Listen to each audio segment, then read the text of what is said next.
I recently had the chance to visit the US-backed coordination center that is in Kiryat Gat in Israel. It's not so far from the Gaza border. It's in an industrial area in a giant warehouse, and it's dubbed the CMCC. It was set up on October 17th, a few days into the ceasefire.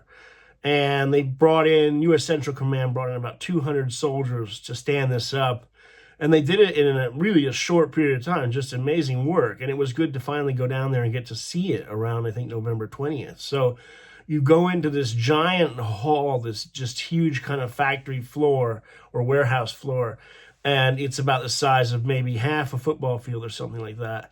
And it's divided into different working groups. So you have like a giant screen at the front, a kind of a big board. And on that, you can see a map of Gaza, and you can see in real time, certain incidents and things like that that are happening. And then in other areas, you have working groups that are focused on engineering or security or coordinating with humanitarian organizations and things like that.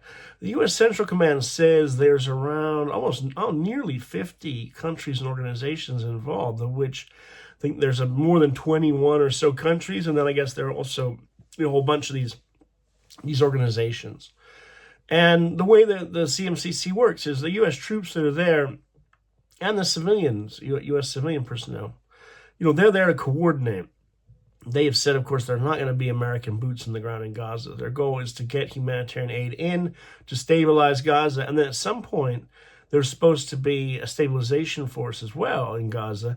That would be probably handled in a different capacity or a different entity. But anyway, the CMCC is extremely impressive. It just shows what U.S. leadership can accomplish when the U.S. wants to go in, when it wants to help to end a conflict. And it just shows the amazing capacity of something like U.S. Central Command, how they could stand this up so quickly, apparently learning from experience with the U.S.-led conflict against ISIS and other things, where you bring together a whole bunch of organizations and countries in the same room in order to do something. And it's obvious that they are giving a lot of thought to things like how do you recruit civilians in Gaza to do things. Well, you have to vet them, you have to screen them, you have to train them. It's a lot of work.